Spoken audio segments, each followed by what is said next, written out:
And yeah, so the idea is that Germany won. They were successful in the war, which means they have a little bit more territory. And because they were never completely beaten up and forced to pay all these reparations and stuff like that, Germany was never in a big, sad, sorry state that allowed the Nazi Party to rise up. So the German Empire over here, they're being led by Wilhelm II. There was no abdication that was forced in any way whatsoever. Now, on the flip side, one of the other big things is that in Britain and France, because of the loss and because of, just getting horribly beaten up and paying reparations, all kinds of things, I'm getting my little fuzzy on some of the Kaiserreich history here, they have both become syndicalists. Syndicalists, you can sort of think of it as sort of a communist thing, but it's a little bit different. Basically, each syndicate, each sort of labor union is sort of a political subunit, and they sort of almost form like, a cabinet or republic, and they come together and vote on issues and stuff like that. And in theory, each person, hey, Nari, thank you very much. Greetings from Finland, not stable enough to sub, but have some whiskey and chocolate on me. Well, thank you very much, Nari. We actually got some chocolate upstairs. We got everything we need upstairs to make some s'mores, which I think that's going to be my post-stream treat. I'm very excited. In theory, within each of the unions, each of the syndicates, each worker might have like a voice or something like that.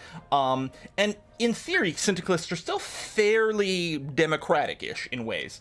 There's a more extreme version of this that I don't know if it exists at the start of the game or if it starts to pop partway through the game, called Totalist, which is basically where you have one strong sort of dictatorial figure at the top of the entire nation that sort of he's like the totality of everything that goes on in there. So we'll see some of that. But yeah, so Britain and France both went syndicalists. The royal family of United Kingdom fled Great Britain and escaped to Canada, the Dominion of Canada over here, which technically George V is the head of state over here of the Dominion of Canada. We've done a run as Canada in Kaiserreich. It was a couple of versions ago, and it was amazing. It was great. Our mission was to reclaim, the sort of homeland over here. It was really a lot of fun. United States of America will hit a second civil war over here and collapse very shortly into the start of the game into 3, 4, 5 different factions. We'll see how it goes. I think the state, like the border state at least, of everything from Mexico down south is similar-ish. I don't have a really good sort of visual sense of what some of these things look like now to be able to 100% go there, but of course the political situation will be a little bit more varied. A bunch of nations were forced to give up their holdings in Africa, so as a result we have Mittel Africa over here, which is a I guess it doesn't show it here, but they're a German puppet, I believe. Oh, Argentina's different. Yeah, I was gonna say, isn't this a little different? But, oh, Patagonian Workers Front. Ah, yeah. See, that's what you get for not zooming in. I was like, I feel like Argentina's different. I think Brazil's the same. I mean, there's a little bit of difference here. West Indies Federation. That's too small to read. Is it the same nation? Oh, yeah, that's also West Indies Federation. Some of the islands a little bit different over here, too. Hey, it's the French Republic over here, as opposed to the Commune of France. Sultanate of Egypt. Ottoman Empire. That's a bit different over here. India has been split. There was a breakdown, when with the UK sort of falling apart. So there's still some part, the Dominion over here, which is still part of the Entente, right? Which is basically the faction that is led by Canada here. Sort of, the Entente is the closest you can get to the old Allies.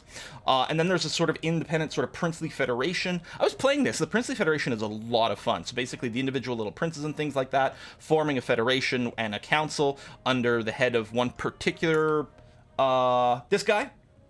And they have Madras over here as a vassal, and very early on, German Empire often offers to sell them Ceylon, so they get that back as well. We've got some syndicalists right over here, so the princes have a few issues, because there's the syndicalist over here, and the Dominion of India is fairly strong, and would also like to reunify India, and they have the support of the rest of the Dominion behind them, which is a whole other thing. Kingdom of Siam, we got the Dutch East Indies over here, the Australasian Confederation, which includes a few islands over here, as well as New Zealand. Japan is quite a bit different as well. Huge impact over there. And there's no Soviet Union.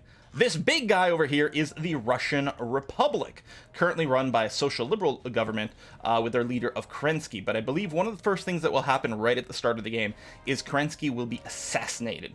And I've dabbled with Russia as well. Russia's one of the good beginner nations, because if you make decisions that keep Russia mostly together, you're very strong. You can just go and smack everyone around. But there's tons of different ways you can make decisions. You can carve off the Soviet Union or the Soviet Russia instead. You can make all kinds of flips, which is really cool.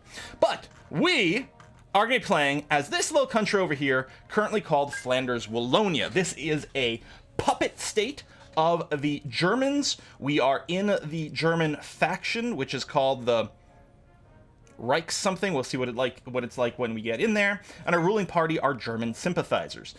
This Adelbert guy was placed basically on the throne. The old king of Belgium is currently in exile in Canada. And so this is basically a German puppet king, I think, is the idea here.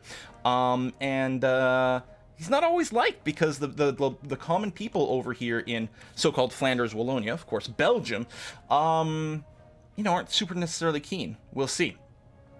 Not Japan like the old Vicky. It's just tempting. It's tempting. But I think we have to play as Belgium this time. Certainly not Belgium. There's no such country. Well, indeed, it's true. There is no such country as that right now. Let me open my soda. Why did all the royalty in Europe flee to Canada? Well, in the wars, quite a few people actually exiled to Canada. I think that not the Dutch didn't, but there were a few. But yeah, I don't know. They just went there. There you go. This is on version 0.93. And once we start the game, we'll get a pop-up about the specific history of Belgium land over here. But yeah, we're part of the Reichspakt. That's right. So this is the faction that is led by the German Empire and includes a handful of people all throughout, kind of the entire world, really. And we are indeed a puppet of the German Empire over here. We've got, here's one of the things. Kaiserreich, in addition to having a really interesting and diverse history, every nation is, I don't know if it's literally true that every nation in the game, but I think maybe every nation in the game has its own custom and very developed national focus tree. And the funny thing about this one, I love how it's a heart. The funny thing about this one is our focus tree, if we become independent Belgium, will change quite a bit, because this entire bit over on the left here, which is all having to do with politics and our government and things like this, will entirely be replaced if we become an independent Brussels, instead of this over here. This is we choose, are we going to be more pro-German and stomp out the rebellion? So we'll investigate for more rebellion people, abolish the Flemish Council, enforce German education, and so on. Over here can be a little more independent. The Flemish Council, give power to the Parliament. Still, the idea here is you're still a puppet of Germany, but the locals are more able to look after themselves. And then, yeah, we have various economic and industrial stuff over here. We have various military options. I mean, even here you can see, would we focus on being an independent army, or we're just an auxiliary to Germany? Here too, with our navy, do we want to rely on the Kriegsmarine, or are we going to make a fleet of our own? Are we going to be masters of the skies, or are we just going to be a supporting role? So a lot of that kind of vibe. But we are absolutely 100% going to be looking to make an independent Belgium. And once we do, then there's still at least 5 very different ways we can sort of create our government. It's pretty crazy. To start off with, for a national idea, hey, cool man! I'm going to have to pop it up on the other screen. One sec. One of the things that's going to happen very early on is we are going to have a Black Monday. There's going to be a stock market collapse. It didn't happen in the US in 29, as far as I know. Instead, it's happening in Germany in 36. And it's going to impact a lot of countries, including ourselves. It gets massive debuffs. The way we can get rid of it as Belgium over here is this idea here. Fund cimentière et briqueterie réunie. So it's a cement and brick industry for massive infrastructure projects. If we get to this point here, it'll get rid of the Black Monday and replace it with cement exports, which is very good. We require fewer consumer good factories. We have a massive boost to construction speed, production efficiency cap, factory output. This is amazing, and it's going to be a very, very, very high priority. To get it, what we have to do is we got to go down this line and this line over here. Now, some things are blocked right away. Like, for example, we can't do assemble the Industrial Committee until Black Monday has hit. But we're going to start by hitting follow the Galopin Doctrine over here. It's going to give us a 10% boost to civilian factory construction, which is going to be kind of nice, and start moving us in the right direction. So we're going to go ahead and hit start over there. Let's take a look at our current military situation. We have currently 5 divisions. We have 3 divisions of infantry, 1 cavalry division, and 1 bicycle division. Because Belgium. I don't know, man. I think the Netherlands have bike divisions as well, which is just wonderful. So we're going to go ahead and just make this an army. Remember, right now, the German Empire, our buddies, we're a puppet of them. The biggest threat politically right now in our current situation would definitely be the Commune of France over here with these crazy syndicalists. We don't actually have to do anything with our troops at this time, but just to say, what I'm going to do is I'm going to go ahead and assign them on the border between me and France. Although you can see, because effectively, we're sort of part of the same country as Germany. You can see it wants to make our border all the way over here. Well, we're not going to be able to protect that much with 5 troops. So I'll just go and lay ourselves out at this border. We're going to assign a general here. And I'm by default, I'm always going to tend to assign the highest skilled general, person at the top of the list. Specifically, we want to assign it to Jean-Baptiste Piron over here, because apparently this fella here with the hidden sympathies, he's voiced some disloyal opinions in private spheres, and is most likely to lend his support to insurrections started by subversive elements. And we want a rebellion. We want our people to rebel against these German masters. Please, only bicycle armies and call him Plim Plim. No, cool, man, I gotta get there now. So we're gonna assign General Jean-Baptiste Piron to lead all of our troops here. And I think it's gonna just modify and speed up a couple events for us later on. Other people have done fairly deep delves into the various events and things like that to get to independence. And we're going to get a bunch of pop-ups is what we're going to do with a lot of decisions. And depending on your decisions that you make, you're going to end up with very different versions of this nation. And so people have sort of mapped out, if you want to get to Belgium, here's sort of the answers you want to take. So Cool Man, yes, thank you very much for your contribution to the Whiskey and Chocolate Fund. He said, hello, this is General Mogans, yours truly, your drunken advisor. Cool Man, fight. What about caramel? I'm drinking Royale Classic. What's Royale Classic? Is that RC Cola? Well, I've got Coke Zero. Can you upgrade the bikes to have heavy armor? That's what I think. Belgian tanks, that's just what they're going to be. It's going to look like a tank from the outside, but inside it's just a bunch of squeak, squeak, squeak, squeak, squeak, little pedal bikes in there. All right, let's take a look at our research slots available here. We start with 3. Of course, if you've never seen Hearts of Iron before, there are many, many, many different categories of research, and we could research in all kinds of different things. Kaiserreich does change the boat stuff a fair bit here. But of course, what we're going to do is the very standard thing. We're going to unlock basic machine tools so we can unlock more industrial stuff. We're also going to pick up construction level 1 over here, which is going to give us a 10% boost to construction speed and factory repair speed.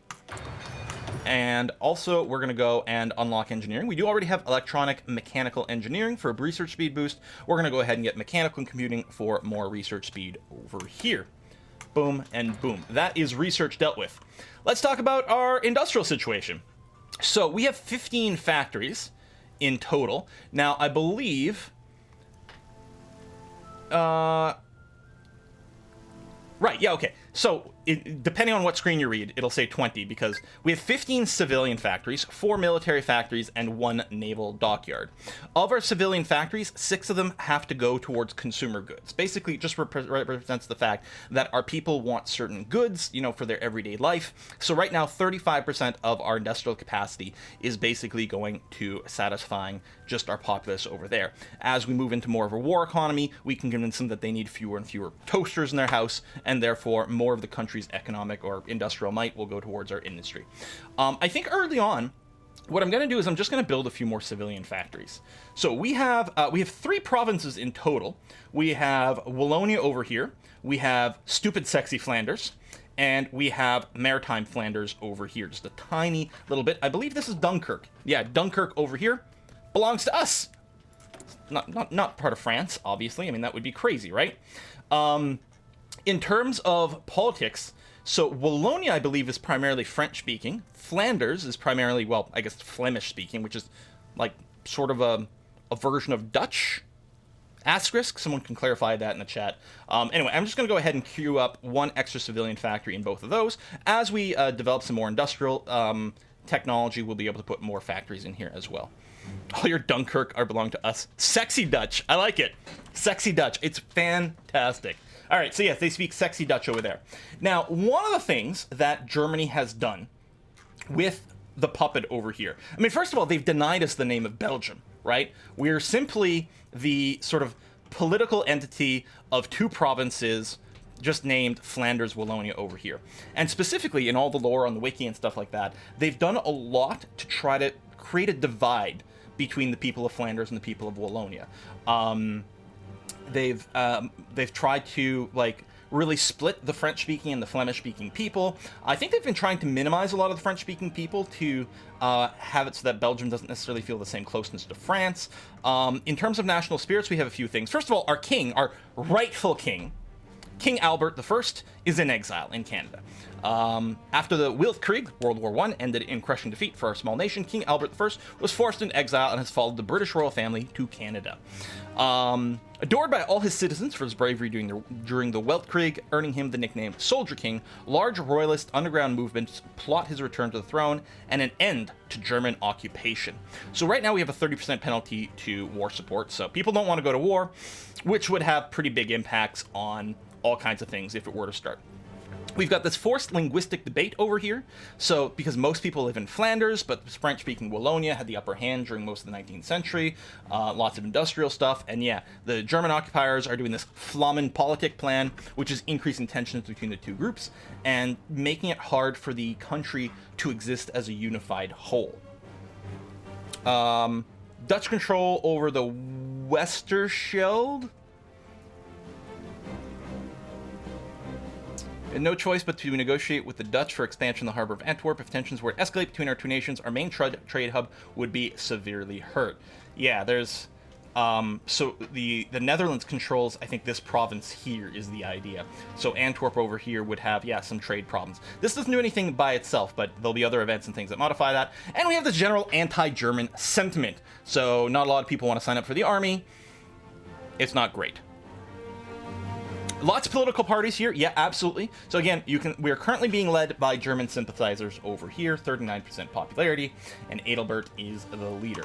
What else we got? We got low manpower. Indeed, we do.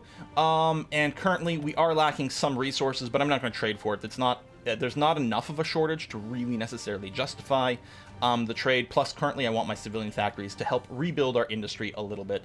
Because before the Weltkrieg, World War I, Belgium, I think, was the 8th greatest industrial power in the world. It was pretty potent considering its very small size. We can take a look at production over here. You can see it's kind of a mess. It's whiskey and chocolate. It's whiskey and chocolate. Who dat? It's named Moose. Flemish is not a version of Dutch. Dutch is a version of Flemish. Well, there you go. Named Moose has clarified that for us. Thank you very much for that. Oh yes, we've lost the Congo. I believe we have no holdings other than this little blob right over here. Oh, sorry. Name Moose was first. It was Banana Cabana. Or, sorry, Name Moose was second. It was Banana Cabana came in first. Tell Germany that you view puppet as derogatory term and prefer to be labeled as a marionette. Nice.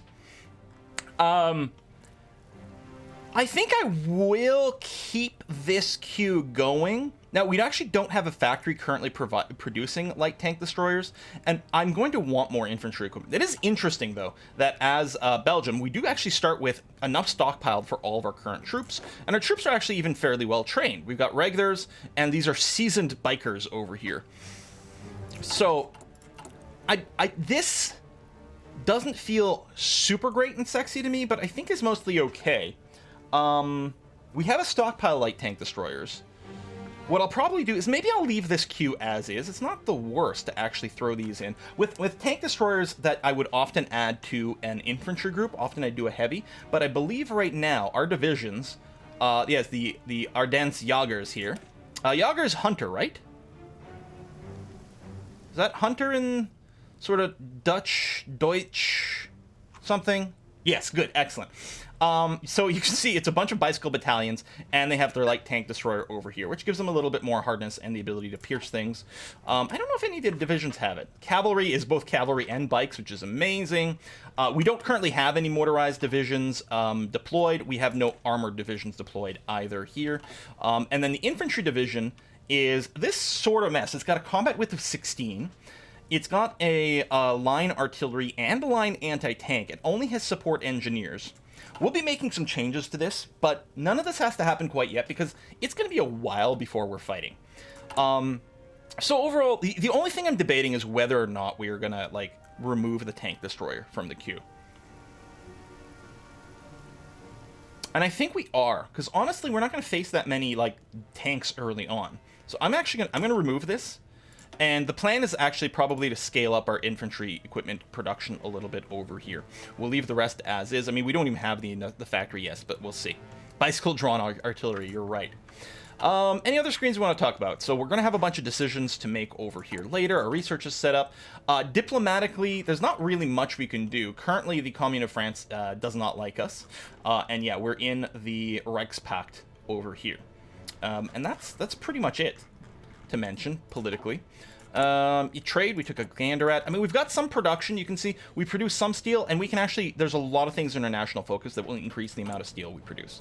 Our production, we're not working to recruit anything right now. We don't have the manpower. We would have the equipment, but we don't even have a pop-up saying, hey, you're not recruiting anyone right now, so clearly there wouldn't be much point. All right, we're going to go ahead and unpause, and we'll France is, they're syndicalists, which you can think of it as kind of communist, but it's not exactly the same.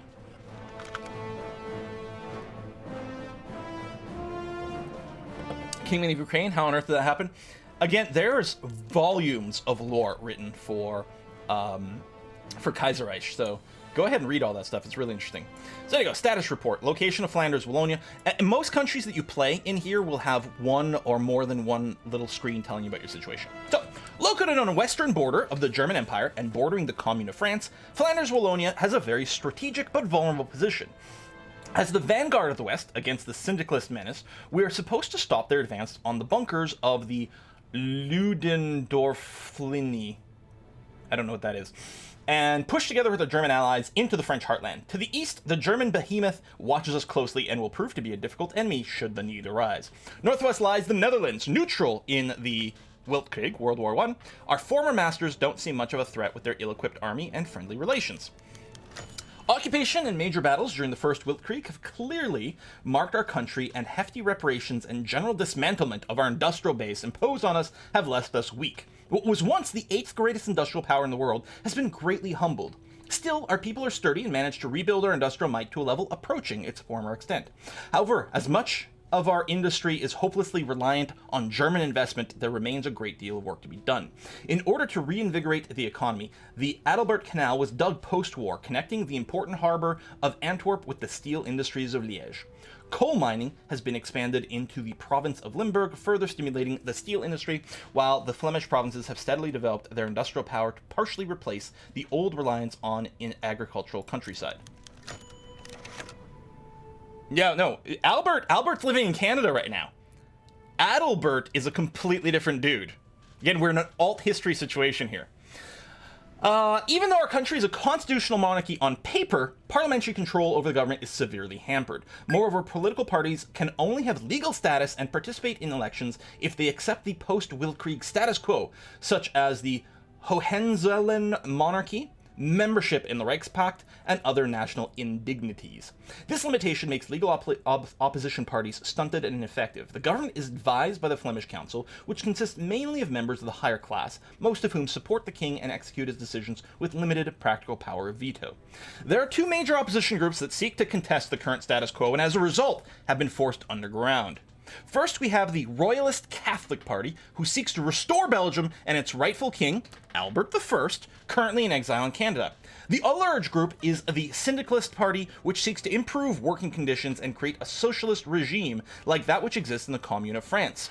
Both of these groups have stronger ties to the Wallonia region, with occasional frictions. The Catholic Party is also, however, widely accepted in the agrarian region of Flanders, which still strongly holds to the Catholic faith. Okay. And there you go. President Kerensky, president of the Russian Republic, has been shot and killed. So we're going to be very interested to see what exactly might happen in Russia, which is going to have pretty big implications over the entire world. We're also going to want to keep a sharp eye on, I was going to say the UK, but no, the Union of Britain, because they can go in a few different directions, and so can the Commune of France, and also the Dominion of Canada, which is a real powerhouse in the Kaiserreich scenario over here. Because one of the things, I mean, while they still didn't have like massive population or industrial buildup necessarily, they have the entirety, or almost the entirety, of the old British Navy. They have some pretty badass stuff going on. Canada was a lot of fun to play. All right, so here's the first of our decisions that we're going to have to do to help decide how we're going to deal with the political situation in our nation. There are strikes at the Zolder mines. Miners and workers in the nearby industrial zone have laid down their equipment to protest against the inhuman conditions that